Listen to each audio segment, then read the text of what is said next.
LibreOffice राइटारनि सायाव रायलायनाय फोरोंथायाव नोंथांखौ बरायबाय। बे फोरोंथायाव जों सोलोंगोन राइटार्सनि सिनायथि, राइटाराव थानाय गुबुन गुबुन टुलबार्स, गोदान डकुमेन्ट आरो थाखानाय डकुमेन्टखौ माबोरै बेखेवनाय जायो, डकुमेन्टखौ माबोरै सेभ खालामो आरो राइटाराव डकुमेन्टखौ माबोरै बन्द खालामो। LibreOffice राइटारा जादों LibreOffice सुइटनि सोदोब प्रसेसरनि बाहागो। बेयो माइक्रसफ्ट अफिस सुइटआव माइक्रसफ्ट वर्डनि समान। बेयो बेसेन नाङै आरो उदां मोननो हानाय सफ्टवेयर, बेनिखायनो बेखौ जेबो हेंथा गैयाजासे बाहागो लाज्लायनो हायो। जिहेतु बेयो बेसेन नाङाजासे बाहागो लाजायो, बेखावनो जेबो लाइसेन्सनि बेसेनफोर नाङाजासे बेखौ बाहागो रानज्लायनो हायो।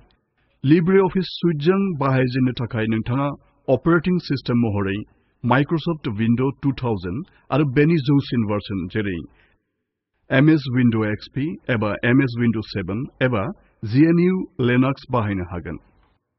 बेयाव जों Ubuntu Linux 10.04 जों जोंनि अपारेटिं सिस्टेम महरै आरो LibreOffice सुइट भार्सन 3.3.4 खौ बाहायदों। नोंथाङा LibreOffice सुइट इनस्टल खालामनाय गैयाब्ला सिनेप्टिक पेकेज मेनेजार बाहायनानै राइटारखौ इनस्टल खालामनो हायो। सिनेप्टिक पेकेज मेनेजारनि सायाव बांसिन खौरां मिथिनोब्ला अन्नानै Ubuntu Linux फोरोंथायनि हेफाजाब ला आरो बे वेबसाइटआव थानाय फोरोंथायफोरखौ बाहायनानै LibreOffice सुइटखौ डाउनल'ड खालाम।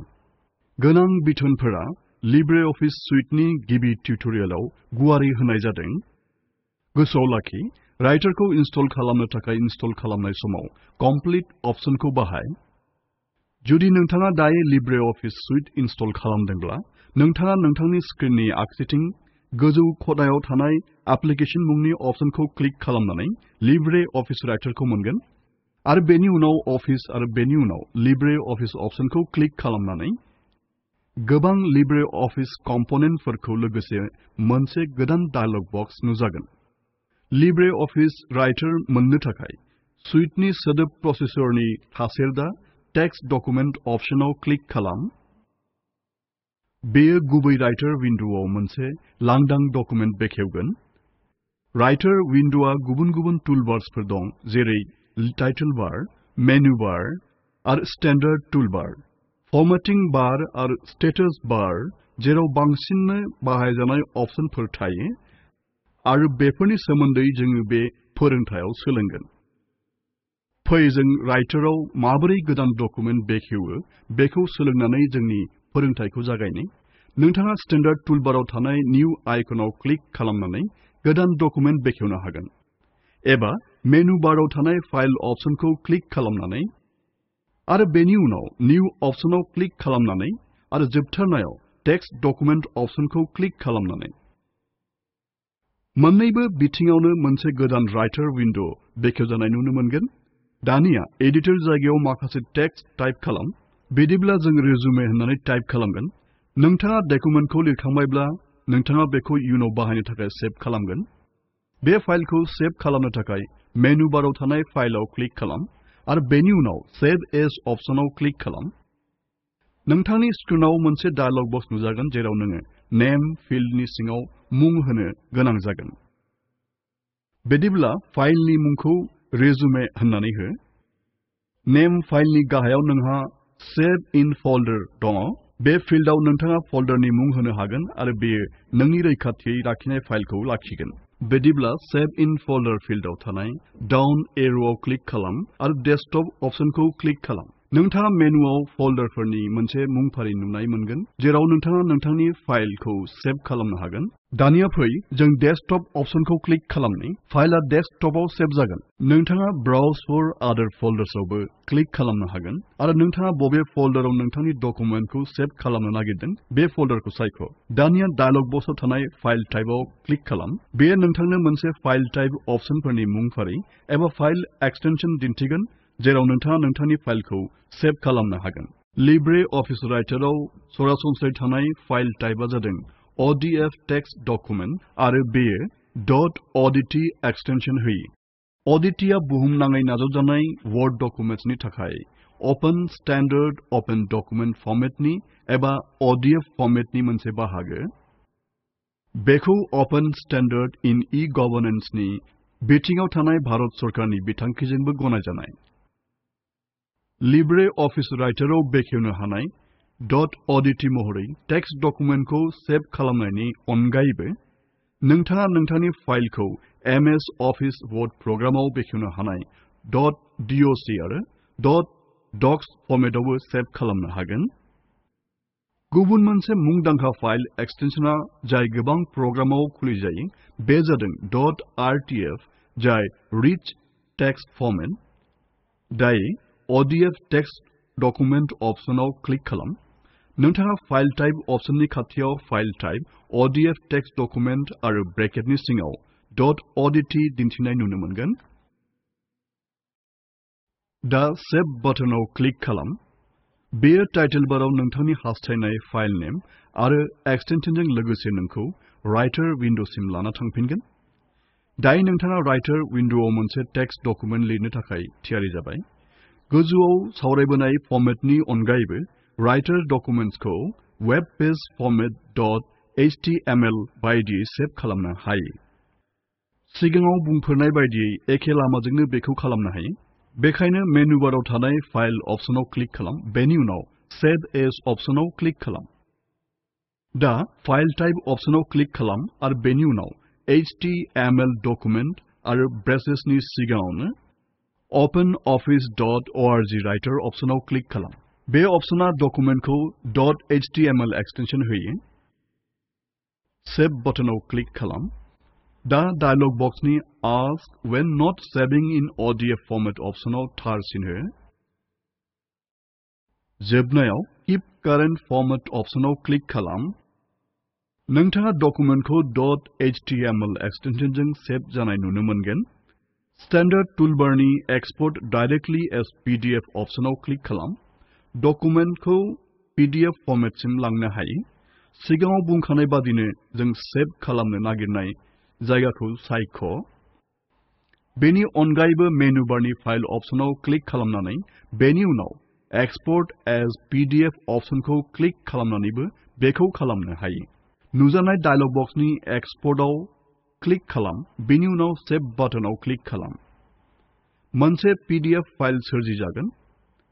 बे जों फाइलाव बेनि उनाव क्लोजआव क्लिक खालामना बे डकुमेन्टखौ बन्द खालामनि। बेनि उनाव लिब्रे अफिस राइटाराव सिगांनिफ्रायनो थाखानाय मोनसे डकुमेन्टखौ माबोरै बेखेवो बेखौ सोलोंदिनि। रेजुमे डकुमेन्टखौ खुलिदिफै। सिगांनिफ्राय थाखानाय मोनसे डकुमेन्टखौ खुलिनो थाखाय गिबियाव गोजौआव थानाय मेनु बाराव थानाय फाइल मेनुआव क्लिक खालाम। बेनि उनाव ओपन अपसनाव क्लिक खालाम।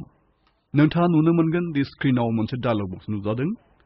बेयाव नों नोंनि डकुमेन्टखौ बबेयाव सेभ खालामदोंमोन बे फोल्डरखौ नागिर। बेनि थाखाय डायलग बक्सनि गोजौआव आगसि खनायाव थानाय फिसा पेन्सिल बाटनाव क्लिक खालाम। बेहा टाइप ए फाइल नेम मुंनि मोनसे मुं दङ। बेयो लकेशन बार फिल्ड मोनसे बेखेवो। नोंथाङा नागिरनाय फाइलनि मुंखौ बेयाव टाइप खालाम। बिदिब्ला जों फाइलनि मुंखौ रिजुमे होननानै लिरगोन। दा रिजुमे मुंनि फाइल नेमजों नुजानाय मुवाफोरनिफ्राय जों resume.odt खौ सायख'गोन। दा ओपन बटनाव क्लिक खालाम।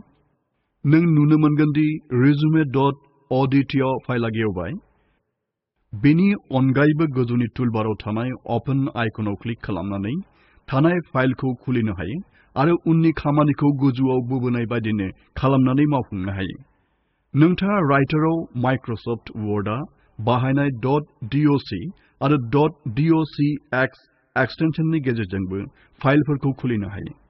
बिनि उनाव मोनसे फाइलखौ माबोरै सोलाय-सोल' खालामनो हायो, माबोरै रोखोमसे फाइल नेम सिङाव सेभ खालामनो हायो बेखौ नुनो मोनगोन। बिदिब्ला गिबियावनो माउसनि आगसि बाटनखौ क्लिक खालाम। बेनि उनाव टेक्सटजों लोगोसे ड्रेग खालामनानै रिजुमेखौ सेलेक्ट खालाम। बेयो टेक्स्ट सेलेक्ट खालामना हाइलाइट खालामगोन। दा माउसनि आगसि बाटनखौ नागारना हो। टेक्सटआ दासिमबो हाइलाइट जागासिनो दङ। दा स्टैंडर्ड टुलबाराव थानाय बोल्ड आइकनाव क्लिक खालाम। दानिया टेक्सटआ बोल्ड जाबाय। टेक्स्ट पेजनि गेजेराव एलाइन खालामनो थाखाय टुलबारनि सेन्टार्ड आइकनाव क्लिक खालाम। नोंथाङा नुनो मोनगोन दि टेक्स्ट पेजनि गेजेराव एलाइन जादों। दा जों टेक्स्ट फन्ट साइजखौ बाहायगोन। बेनि थाखाय टुलबारनि फन्ट साइज फिल्डआव थानाय डाउन एर'आव क्लिक खालाम। ड्रप डाउन मेनुआव जों 14 आव क्लिक खालामनि। नुनो मोनबाय दि टेक्सटनि फन्ट साइजआ 14 बाहायजादों।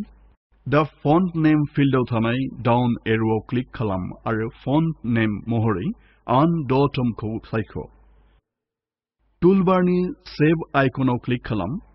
बिदिब्ला नुनो मोनबाय दि सोलाय-सोल' खालामनायनि उनावबो फाइलआ रोखोमैसे फाइल मुंनि सिङावनो सेभ जादों। नोंनि डकुमेन्टखौ सेभ खालामनायनि उनाव बेखौ क्लोज खालामनो नागिरब्ला मेनु बाराव थानाय फाइल मेनुआव क्लिक खालाम आरो क्लोज अप्शनाव क्लिक खालाम। बेयो नोंनि फाइलखौ बन्द खालामगोन। बेखिनियावनो जोंनि लिब्रे अफिस राइटारनि रायलायनाया जोबबाय। फै जों मा सोलोंखो नायनि। राइटारनि सिनायथि, राइटारनि गुबुन टुलबार्सफोरनि सोमोन्दै, राइटाराव मोनसे गोदान डकुमेन्टस आरो सिगांनिफ्रायनो थाखानाय डकुमेन्टसखौ माबोरै बेखेवनो हायो, राइटाराव मोनसे डकुमेन्टखौ बोरै सेभ खालामनो हायो, राइटाराव डकुमेन्टखौ माबोरै खोमोरनो हायो, गुवार एसाइनमेन्ट, राइटाराव मोनसे गोदान डकुमेन्ट बेखेव, बेखौ प्रेक्टिस अडिटि मुङाव सेभ खालाम। दिस इज माय फार्स्ट एसाइनमेन्ट होननानै लिर। फाइलखौ सेभ खालाम। लिरनायफोरखौ आन्डारलाइन खालाम। फन्ट साइजखौ 16 बाहाय। फाइलआव क्लोज खालाम। गाहायाव होनाय लिंकनि भिडिअखौ नाय। बेनो स्पकेन टिउटोरियेल प्रजेक्टनि फोरमायथि सुंद'। नोंथाङा मोजां बेन्डविड्थ गैयाब्ला बेखौ डाउनल'ड खालामनानै नायनो हागोन। स्पकेन टिउटोरियेलखौ बाहायनानै स्पकेन टिउटोरियेल प्रजेक्ट हानजाया वर्कशपफोरबो खुङो। जायफोरा अनलाइन टेस्टआव उथ्रिनो हायो बिसोरनो सार्टिफिकेट होनाय जायो। बांसिन गुदि खोथा मिथिनो थाखाय अन्नानै contact@spoken-tutorial.org आव लिरहर। स्पकेन टिउटोरियेल प्रजेक्टआ जादों टक टु ए टीचार प्रजेक्टनि मोनसे बाहागो। बेयो भारत सरकारनि national mission on education through ICT MHRD जों मदद होजानाय। बे मिशननि सोमोन्दै बांसिन गुदि खोथा मिथिनो थाखाय spoken-tutorial.org/nmeict-intro आव मोनगोन। आरो आं भारतआ बेखौ डब खालामदों। बाहागो लानायनि थाखाय साबायखर।